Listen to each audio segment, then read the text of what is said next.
A ver, cuando pensamos en economía, lo normal es pensar en el mercado en general, ¿no? Pero la realidad es que hay una fuerza, bueno, una fuerza mucho más específica, más volátil y desde luego más transformadora que ha definido nuestro siglo. Hablo, claro, de la tecnología. Y esa fuerza tiene un corazón que late, un barómetro que mide su pulso, y ese es el Nasdaq. Hoy vamos a desentrañar qué es de verdad el Nasdaq, no solo como una bolsa, sino como el auténtico termómetro del futuro. Y para entenderlo bien, este es el camino que vamos a seguir. Primero vamos a ver su papel a nivel global. Luego, algo súper importante, aclarar la confusión entre la bolsa y el índice. Analizaremos su ADN, esa filosofía tan rebelde que tiene. Veremos quiénes son los gigantes que mueven el cotarro. Repasaremos su historia de euforia y pánico. Y al final entenderemos qué significa de verdad apostar por el futuro a través de él. Venga, empecemos por lo más básico. El Nasdaq no es solo un sitio donde se compran y venden acciones, es que va mucho más allá. Es el epicentro, tanto cultural como financiero, de toda esa disrupción tecnológica que está cambiando el mundo por completo. Es que aquí está la clave de todo. Si queremos saber hacia dónde va la economía del futuro, los indicadores de toda la vida ya no nos sirven. Se quedan cortos. Necesitamos algo que mida la velocidad del cambio, la innovación, las expectativas, y ese papel, esta función, es justo la que ha asumido el Nasdaq. Por eso, la mejor forma de definirlo no es como un simple mercado, para nada. Es el corazón palpitante de la innovación. Pensemos en él como un ecosistema que no solo refleja, sino que además alimenta ese espíritu emprendedor y, a veces, un poco caótico de nuestra era digital. Es el lugar donde las ideas del mañana van a buscar la pasta de hoy. Vale, ahora vamos a meternos con un tema que genera un lío tremendo. Cuando oímos en las noticias «el Nasdaq ha subido», ¿a qué se refieren exactamente? Porque, ojo, la palabra tiene dos significados que son clave. A ver, para entender esto hay que separar dos cosas. Por un lado tenemos la bolsa. Ojo, fundada en 1971, fue la primera del mundo totalmente electrónica. O sea, olvidémonos de la típica imagen de gente gritando en un parque. Esto era una red de ordenadores, un modelo súper revolucionario que, claro, atrajo a todas las empresas tecnológicas que empezaban a nacer. Y por otro lado está el índice. El índice es, por así decirlo, el termómetro, una cesta de acciones que nos chiva cómo les va en conjunto a las empresas que están en esa bolsa.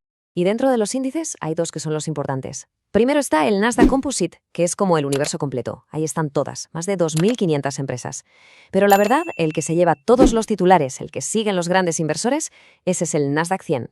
Esto es el club de élite, ¿vale? Las 100 empresas no financieras más grandes que cotizan ahí. Es el auténtico meollo de toda la historia tecnológica. Y todo esto nos lleva directamente a su ADN, a su filosofía.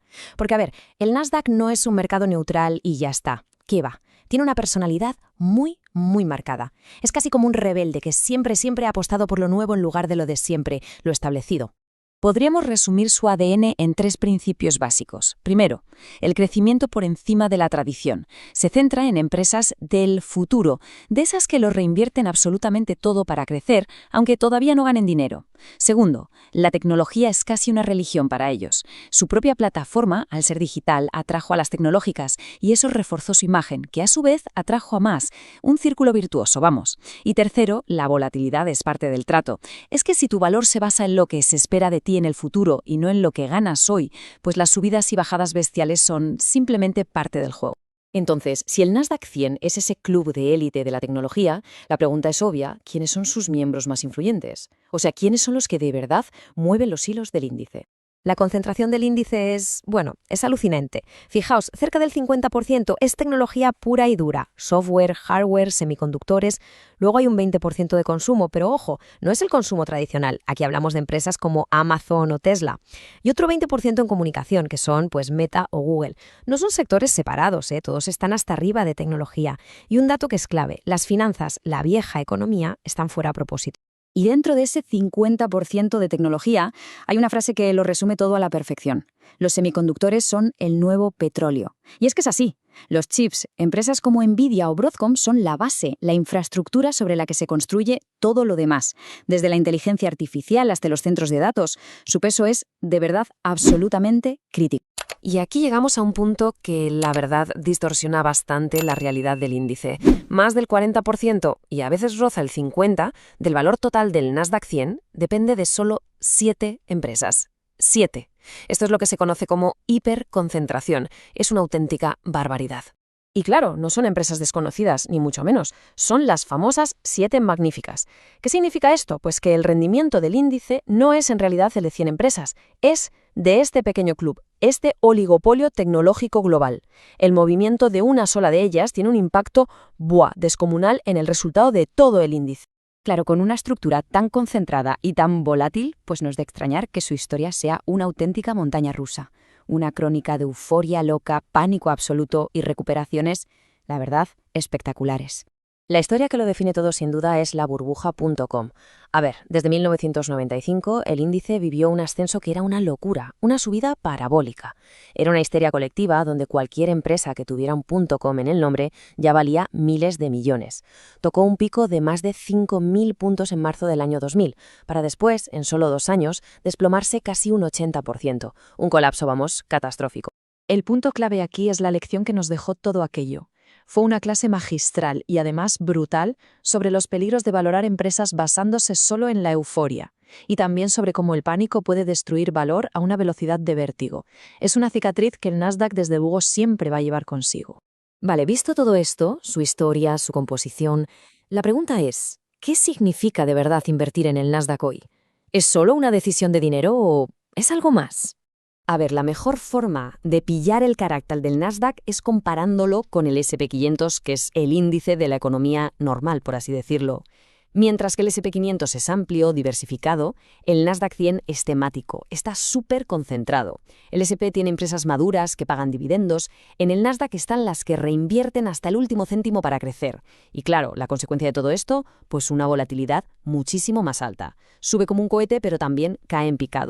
Y claro, eso implica unos riesgos que son evidentes. Siempre está ahí la pregunta de si no vivirá en una especie de burbuja permanente. Sus empresas gigantes se enfrentan a investigaciones antimonopolio por todo el mundo. Su valor depende una barbaridad del sentimiento del mercado, mucho más que de las métricas de toda la vida. Y vamos, si lo que se busca es estabilidad o cobrar dividendos, pues este no es el sitio. Por todo esto, al final llegamos a una idea muy potente. Invertir en el Nasdaq va mucho más allá del dinero.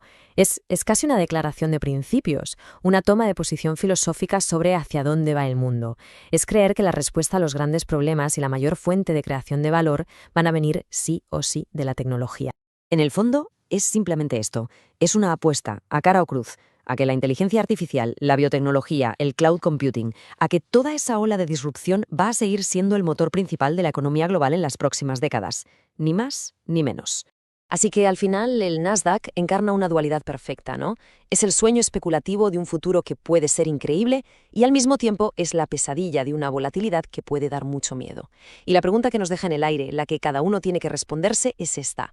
Es una apuesta a que, a largo plazo, la disrupción siempre acaba ganando la partida.